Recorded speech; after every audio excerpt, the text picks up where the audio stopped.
चिड़ी चोंच भर ले गई, नदी न घट्यो नीर, दान दिए धन घटे नहीं, यूं कह रहे साहब कबीर।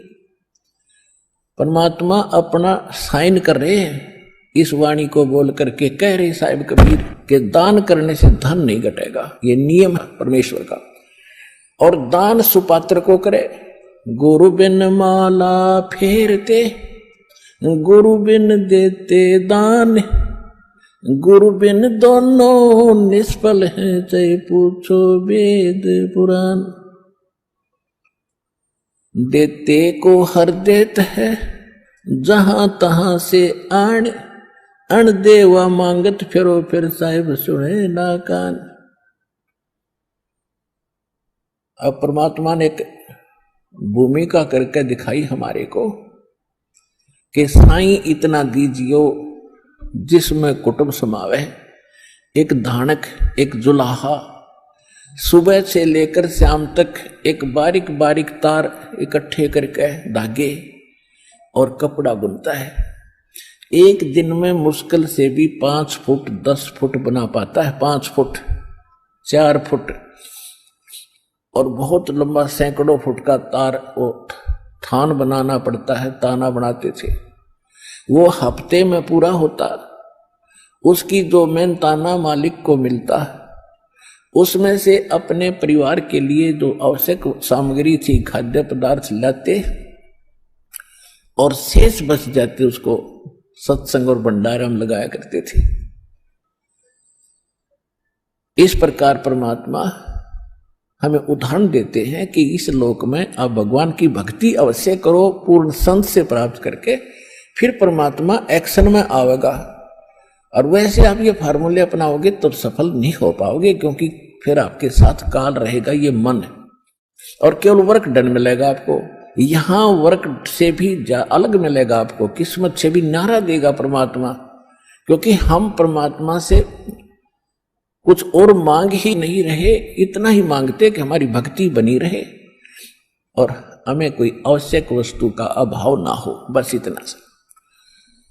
अब जैसे ये सोचते हैं अपने बच्चों के लिए ये बना दूं वो बना दूं। एक लाला जी था सेठ धनी, उसने अपने मुनीमों से एक दिन अपनी टोटल संपत्ति का, सारी संपत्ति का टोटल करवाया कि कितनी संपत्ति होगी। उन्होंने बताया जी इतनी होगी, मेरी कितनी पीढ़ी इससे निर्वाह कर सकती है।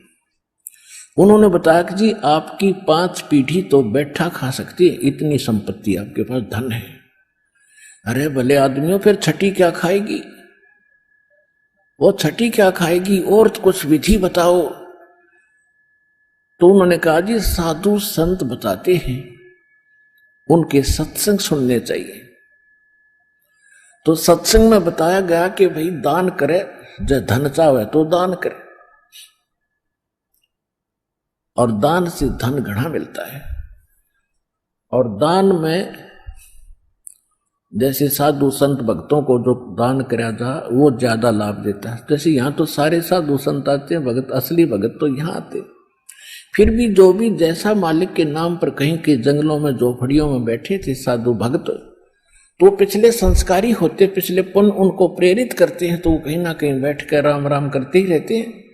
लेकिन भविष्य का चार्जर उनके पास है नहीं, पिछले पुण्यों उनके पास है, जिस कारण से प्रेरित होकर के इतना बड़ा फैसला लिया, जंगल में बैठे या कहीं भी कोई साधना कर रहे हैं। तो उनके पिछले पुण्य ही वहां फल रहे होते हैं। एक आधे को आशीर्वाद दे दे, उन्हें लाभ हो जाए, उसको रोटी मिल जाए, ऐसा चल रहा था इनका काम। तो एक साधु था और पति पत्नी थे, दोनों वहां रहते थे। उनको मालूम था यहाँ भगत हैं। तो उस लाला जी ने क्या किया, सेठ ने सभी मुंशियों को कहा कि नौकरों को साथ लो और आसपास जितने भी साधु संत हैं सबको आटा दे आओ, किसी को जो मांगे खांड दावल चाल सब ले जाओ और दे के आओ। अब देते हुए आ रहे थे, उस भगत के यहाँ आए। उन्होंने कहा कि ले भगत जी, हमारे लाला जी ने आपके लिए एक सीधा भेजा है, यानी आटा चावल खांड नमक आदि दाल आप ले लो। उसने अपनी पत्नी से कहा कि देखना कितना सामान अपने पास है। उसने कहा जी शाम का है। दिन में गई थी, शाम का हमारे पास है। शाम का है? कहा जी। उन्होंने कह दिया भी हम नहीं लेते, हमारे पास शाम का सामान है। तो वो कहने लगे रे भगत फिर कल भी खा लियो। बोला कल की कल देखी जाएगी, अब नहीं ले हम। बोले कमाल की बात है। उन्होंने नहीं लिया तो वापस लेकर आ गए। वो सेठ ने पूछा तुम दे के क्यों नहीं आए? वो एक और वहां भी था, उसने गिन रखे थे, सारे गिनवा रखे थे। उसने कहा जी उन्होंने ये नहीं लिया। क्यों नहीं लिया? उसने ये कहा कि शाम का तो है, सुबह का भगवान और देगा, आप देगा, हम टेंशन नहीं लिया करते। अब उस लाला जी का सिकरो घूमया फिर दिमाग का। अरे तेरा गजब हुई हो, मैं तो छठी पीढ़ी का ठेका ले रहा हूं, सुबह की भी परमात्मा पर छोड़ दी। वहां से चलकर वहां आया, उसने पूछा कि भाई आप ऐसा निर्णय क्यों ले रहे हो, भूखे मरोगे? भूखे? वो कहने लगे भूखे मरा करें वो जो भगवान पर विश्वास नहीं करते। और हमें भगवान आगे से आगे देता उसने, क्योंकि ज्ञान सुन रखा था। लाला जी को बैठा लिया, कहते मां के पेट में जब आप थे किसने चिंता थी तेरी?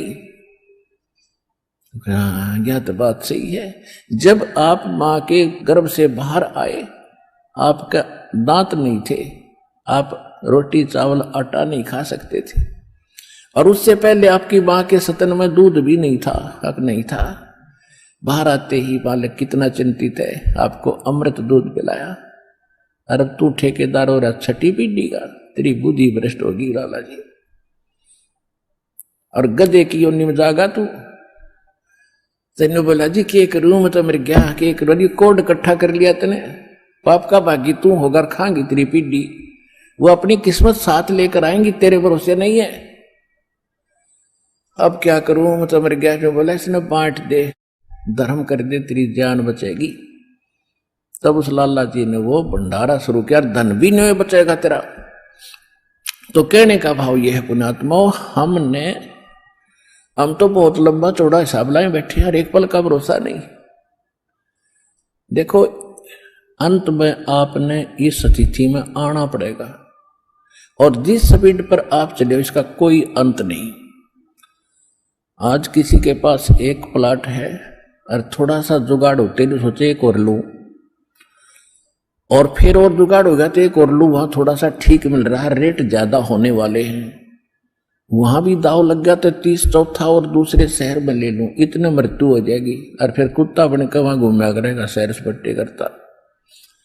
यह बात आपने याद रखनी पड़ेगी, 101% सत्य है। अब जो आपको दास ने परमात्मा की वाणी सुनाई थी कि सुरपति दुखिया भूपति दुखिया, अरे रंग दुखी बपरीति हो।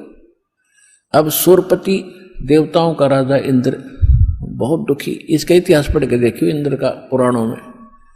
कहते हैं एक बार एक ऋषि ने इसको श्राप दे दिया इंद्र को, उसका स्वर्ग उजड़ गया, और इंद्र मांगता फिर जंगल में धक्के खा रहा। और फिर कभी देखते हो राक्षसों ने चढ़ाई कर दी, देवताओं का राक्षसों का लठबाज रहा है झगड़ा हो रहा है, और मृत्यु के बाद फिर इंद्र गधा बनता, गधा। तो यहां कहते हैं सुरपति दुखिया भूपति, सारी पृथ्वी का राजा भी दुखी, और रंक दुखी बप्रीति हो, निर्धन तो स्वाभाविक दुखी, उस पर सारी आपदाएं आती ही हैं जब तक वो भगवान की शरण में नहीं आता। जब वो परमात्मा की पावर से जुड़ जाता फिर रंक हो और चाहे राजा हो, परमात्मा तो उनको सब अपने हिसाब से डील करेगा। फिर परमात्मा कहते हैं कहे कबीर और सब दुखिया, एक संत सुखी मन जीती हो। अब आपने मन जीतना पड़ेगा, जीती आपने मन जीती बनना पड़ेगा। कैसे? जैसे एक रंका और बंका नाम के दो पति पत्नी भगत थे, और परमात्मा आए हुए थे। परमात्मा क्या करते हैं, आपको वेदों से भी प्रमाणित किया है कि जब चाहे कहीं पर भी एक साधु संत रूप बनाकर वो कुछ समय उस क्षेत्र में रहा करते, क्योंकि वहां उनकी कुछ पुण्य आत्माएं होती थी, उनको फिर से चार्ज करते थे, ज्ञान सुनाते थे, माया से हटाते थे और भक्ति में जोड़ के उनके पुण्य कर्म बना के वहां से अंतर्ध्यान हो जाते थे। और उसी समय नामदेव जी महाराष्ट्र के अंदर, नामदेव जी छिप्पी जाति में ये भी प्रकट थे। ये पहले ओम नाम का जाप करते थे। ये पिछले जन्म के पुण्यकर्मी प्राणी ही होते हैं जिनमें बचपन से ही परमात्मा की तड़प होती है। तो ओम नाम का जाप करते थे ओनली, और उस समय भी उन्होंने काफी चमत्कार दिखा दिए थे। लेकिन फिर परमात्मा आए और उस प्यारी आत्मा को समझाया कि इस ओम से ऊपर एक और मंत्र है। अकेले ओम का मंत्र तो इस ब्रह्म का है, और इस जेल से छूटने के लिए 3 मंत्र का जाप है। ओम तत्सत, और तत् और सत ये सांकेतिक है। अब नामदेव जी को काफी मालिक ने समझाया, तब उनकी समझ में आई। फिर उनको सतनाम दिया, यानी दूसरा मंत्र भी साथ दिया। फिर वो उसका जाप करने लगे। अब गरीबदास साहिब जी ने बताया कि नम छिपा ओम तारी, पहले केवल ओम में लो लगा रखी थी, ओम में लगन थी और कोई जाप नहीं करता था। और पीछे सोहम भेद विचारी, बाद में उन्हें सोहम का ज्ञान हुआ। और सार शब्द इन दोनों से ऊपर है, सोहम ऊपर और है, सत्सुकृत एक नाम गरीबदास जी ने अपनी वाणी में लिखा है। कहते नामा छिपा ओम तारी, पीछे सोहम भेद विचारी, और सार शब्द पाया जद लोई, आवागमन बहुत डावी। तब नामदेव जी का कल्याण हुआ। जब परमात्मा आए भी थे, उनको सार नाम दिया नहीं था, मालिक समझाया करते थे, सतनाम प्राप्त था। लेकिन पिछले संस्कार और इतने प्रबल थे। एक दिन नामदेव जी जा रहे थे कहीं से, और साथ में रास्ते में एक मंदिर था। मंदिर में ब्राह्मण लोग अपनी आरती उतार रहे थे,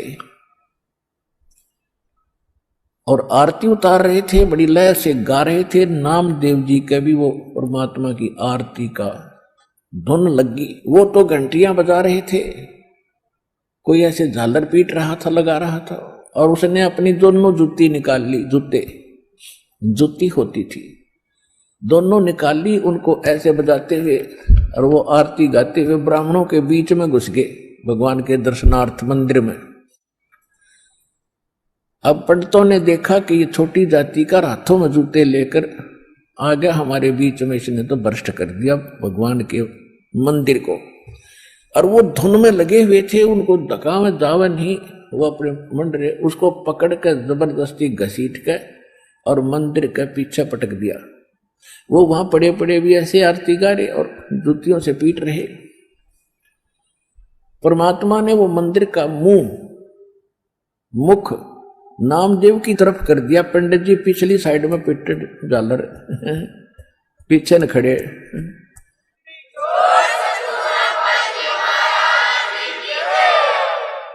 अब नामदेव जी चले गए रंका और बंका, और एक उनकी लड़की थी वंका।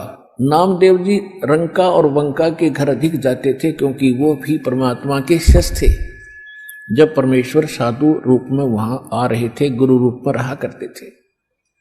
अस्थायी सटे उनका कुछ समय का था वहां पर। तो जो ही वो उस रंका बंका के घर गए नामदेव जी, और वो लड़की उन भक्तों की, रंका और बंका की, एक पट्टी तैयार करे थी, जैसे अपने देसी औषधि बना के हल्दी कूट के तेल में पका के। नामदेव ने पूछा, बहन क्या कर रहे हो ये? वो कहने लगी, भाई तेरे खोदे हुए खड्डे आंट रही हूं।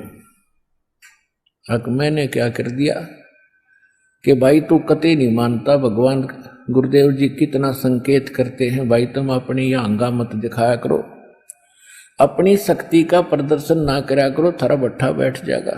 पर भाई तुम बाज नहीं आता। और भक्तों की इज्जत रखने के लिए भगवान को दुख ठाना पड़ता है। तेरे को क्या जरूरत थी वहां उस मंदिर में घुसने की। और जब तेरे को बाहर पटक दिया ना भगवान की इज्जत का, तेरी इज्जत नहीं भगवान की इज्जत थी वहां पर। भगवान का नाम लेनिया नहीं रहे वो कोई, सबको पता था कि उसका भगत है, उस गुरु का परमात्मा नाम बदल कर वहां रह रहे थे। और क्या बनती बेरा तुझे, तेरे को जरा सी लगती है तू आंख नहीं खोलता। और परमात्मा ने तेरा मंदिर फेरा ना, उनके हाथों के चोट लागी, हाथ लाल हो गए, उनके जख्म हो गए भाई। गुरु बता रहे थे मेरे तीन बेटी, वो मानता कोई ना, बहुत बार समझा लिया, आज उसने ऐसे ऐसे कर दिया। और मैं वहां गया था, उसका मंदिर फेर के आया हूं भक्ति की इज्जत रखने के लिए। और गुरु जी का हथम जख्म हो रहे हैं, चाल दिखाऊंगी। अब वो लेकर गए, पट्टी बांधी, नामदेव पढ़कर तरुणों में रोने लग गया, महाराज मेरे से गलती होगी। बेटा भक्ति भाव में गुरु जी के आदेशानुसार चलना चाहिए आपने जी, आगे से ऐसी कोई गलती नहीं करूंगा, मेरे से माफ करो। अब उसको आगे भी पढ़ाई पढ़ानी थी, ये यहां इसको रोकना जरूरी था, अगले भक्ति देनी थी, सारनाम देना था। इन बकवादों में सारनाम थोड़ा ही फलेगा। चुप हो गया, अगली नहीं गलती करूंगा।